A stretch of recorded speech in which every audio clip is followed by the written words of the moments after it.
Guys, कैसे हो सभी लोग। वेलकम टू पापा की मेरी बालाजी। सो गाइस, ये होने वाला है मेरा study with me as a CBSE 10th grader. So guys, आज मैं पढ़ने वाली हूँ एसएसटी, जो कि है सोशल स्टडीज, और उसमें पढ़ूंगी सिविक्स देन हिस्ट्री, क्योंकि गाइस मेरे 19 ऑफ अक्टूबर से यूटीज है, तो मेरे को उसके लिए अच्छे से प्रिपेयर करना है। और मेरे को बहुत सी चीज़ें लर्न भी करनी है, जैसे कीवर्ड्स होते हैं, वो चीज़ें लर्न करनी है अच्छे से, ताकि कोई भी क्वेश्चन आए तो मेरे को कोई डाउट नहीं रहे। और गाइस, ये जो मेरी तैयारी होने वाली है ना, ये मेरे प्री बोर्ड्स के लिए भी होने वाली है, सो मेरे को अच्छे से प्रिपेयर करना है। और आप भी देखना कि मैं कैसे प्रिपेयर करती हूँ। और गाइस, मैं आपको बीच में एक ऐसी अच्छे वाली हेल्पफुल टिप बताने वाली हूँ, जो कि हर स्टूडेंट को जानना बहुत ज़्यादा ज़रूरी है और बहुत ज़्यादा हेल्पफुल भी है। और आपकी वेस्टेज, जो आपकी बुक्स की वेस्टेज होती है ना, मतलब जो पुरानी नोटबुक्स होती हैं, वो आपकी हेल्पफुल में बन जाएगी। आप उसको यूज़ कर सकते हो, रीयूज़ कर सकते हो। So let's start. So guys, मैं पढ़ने जा रही हूँ पॉल साइंस का chapter number outcomes of democracy. Guys, ये वाला चैप्टर मेरे को थोड़ा मतलब अच्छा लगता है, क्योंकि गाइज मैंने इसको बहुत बार पढ़ रखा है ना, 3 से 4 बार मैंने इसे पढ़ा है, तो मेरे को ये इजी लगता है अब। सो गाइज, इस वाले चैप्टर में ज़्यादा कुछ है नहीं, आपको बस की पॉइंट्स इधर मार्क करने हैं, जो जो इंपॉर्टेंट लाइन्स हैं, जो डेमोक्रेसी के बारे में इंपॉर्टेंट लाइन्स दे रखी है, एडवांटेज डिसएडवांटेज, और जैसे कि आउटकम्स ऑफ डेमोक्रेसी, जो डेमोक्रेसी कैसे प्रैक्टिस करती है, कैसे उनका मतलब कि जो इफ़ेक्ट है वो पीपल्स पे आता है, वगैरह वगैरह, आपको ये सब मार्क कर लेना है, ताकि यही आपको आंसर में लिखने होते हैं ना। एनसीईआरटी की लैंग्वेज लिखोगे तो आपको यही सब चीज़ें लर्न कर लेनी है ऑलमोस्ट।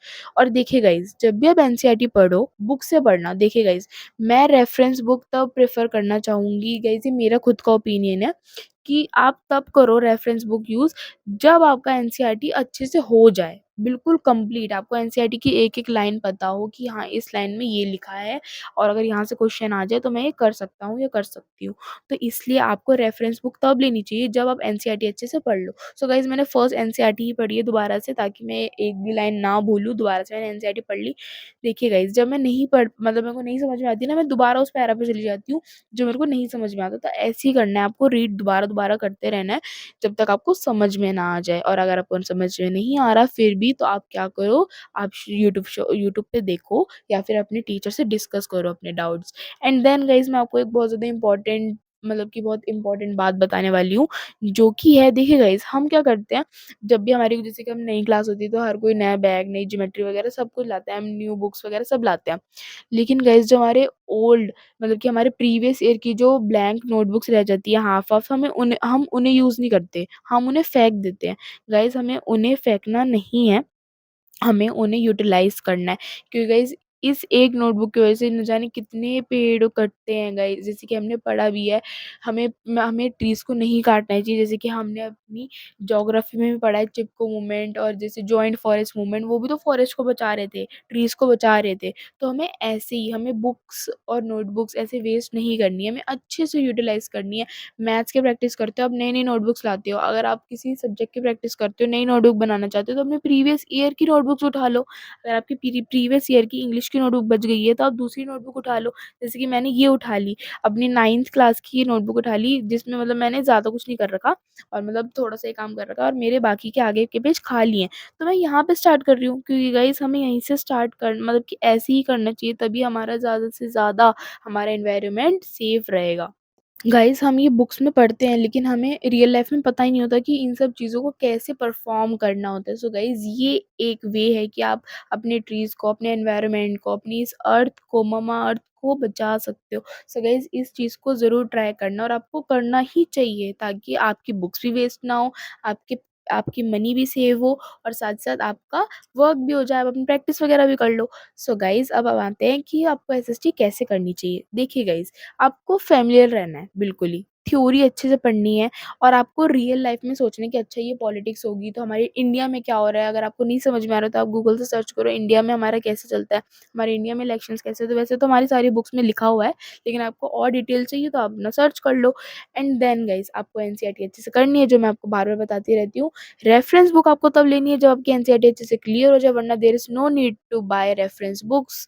एंड देन देन अब आते हैं इस टॉपिक पे जिस पे बहुत से बच्चे परेशान रहते हैं कि लर्निंग कैसे करें एसएसटी की। आप तो कह रहे हो लर्निंग करें, कैसे करें लर्निंग? सो गाइस, लर्निंग करने का एक बेस्ट वे कि जैसे कि मैं ये लिख-लिख के लर्न कर रही हूँ, आपको सेम वैसे ही करना है। जब तक आपको लर्न ना हो तब तक लिखते रहो। इससे आपकी राइटिंग भी अच्छी होगी, आपकी स्पीड भी इंक्रीज़ होगी और मतलब आपको आपका कंसंट्रेशन लेवल भी बढ़ेगा। हमें नहीं पता होता लेकिन हमारा अंदर ही अंदर कंसंट्रेशन लेवल बढ़ता रहता है, हमारे ब्रेन की भी इससे एक्सरसाइज होती रहती है। जैसे कि मैं पढ़ रही हूँ तो आपको ऐसे ही पढ़ना है और जो-जो आपको नहीं समझ में आया फिर भी और अगर आप और नहीं लिखना चाहते तो आप क्या करो, डायरेक्ट उसे जो आपने लिखा है उसको एक टीचर की तरह अपने आप को समझाना शुरू कर दो। गाइज़, वन मोर थिंग कि अगर आप आगे के चैप्टर्स कर रहे हो तो आप पीछे का ना भूल जाओ तो अपने नोट्स रिवाइज़ करते रहना। और गाइज़, अगर if you want me to tell you कि how to make long notes, how to make short notes, so please comment down कि अगर आपको मेरे से जानना है कि कैसे बनाने हैं, तो आप मेरे को कमेंट्स में बता दीजिए। मैं आपके लिए एक अलग सी वीडियो बना दूँगी जिसमें मैं आपको अपनी नोट्स दिखाऊँगी and then you will get idea कि मैं अपने नोट्स कैसे बनाती हूँ। सो अभी तो हम कर रहे हैं अपनी लर्निंग क्योंकि गाइज़ मेरा है एग्ज़ाम, सो मैं अच्छे से लर्निंग कर रही हूँ लिख-लिख के, ताकि एग्ज़ाम में तो लिखना ही होता है ना कि सुनाना होता है। तो इसलिए सुनने से ज़्यादा लिखने पे फ़ोकस करो ताकि आप एग्ज़ाम में तो लिखने वाले हो ना। तो इसलिए गाइज़ मेरी हैंडराइटिंग को थोड़ा-सा इग्नोर करना क्योंकि गाइज़ मैं जल्दी-जल्दी लिख रही हूँ ना, तो इसलिए हैंडराइटिंग थोड़ी ऐसी हो रही है।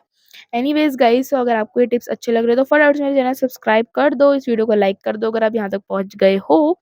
एंड गाइज़, जो आपकी टीचर्स आपको क्लास में क्वेश्चंस कराती है ना, क्वेश्चन आंसर्स कराती है, आपको वो भी अच्छे से करने हैं क्योंकि जो टीचर कराती है ना, वो इनडायरेक्टली टीचर क्लास में अब पूछती भी है आपसे और एग्ज़ाम में इनडायरेक्टली क्वेश्चन मिलता भी है आपको। स्कूल में तो गाइज़ ऐसे ही होगा, बोर्ड्स का थोड़ा पैटर्न मतलब बोर्ड्स का पैटर्न भी आपको प्री बोर्ड्स की तरह ही मिलेगा, लेकिन बोर्ड्स में जो क्वेश्चन आएँगे वो थोड़े डिफरेंट आएँगे, तो आपको उस हिसाब से अपने आप को प्रिपेयर करना है। Here I have completed my outcomes of democracy. मैंने आउटकम्स ऑफ डेमोक्रेसी अच्छे से कर ली है एंड गाइस, आपको मेरे टिप्स अगर अच्छे लगे तो इस वीडियो को लाइक कर देना, ज़्यादा से ज़्यादा शेयर कर देना एंड सब्सक्राइब ज़रूर कर देना गाइस। मेरी वीडियो को सब्सक्राइब बटन बिल्कुल फ्री है गाइस एंड कमेंट्स मेरे को बता देना आपको मेरी वीडियोस कैसी लगती है और आपको ये वाली वीडियो कैसे लगी गाइस। ऐसे ही मोटिवेटेड रहना क्योंकि गाइस ये 10th क्लास है, ये हमारे बोर्ड एग्जाम्स है और हमें इसमें बहुत अच्छा स्कोर करना है। और गाइज बी मोटिवेटेड, कमेंट्स में को बता देना आपको मेरी वीडियोस कैसी लगी। और गाइज, आपको मेरी स्टडी टिप्स अगर हेल्पफुल लगी हो तो इस वीडियो को लाइक कर देना, शेयर कर देना अपने सारे फ्रेंड्स के साथ इस वीडियो को। सो मिलते हैं आपको नेक्स्ट व्लॉग में, तब तक के लिए बाय बाय।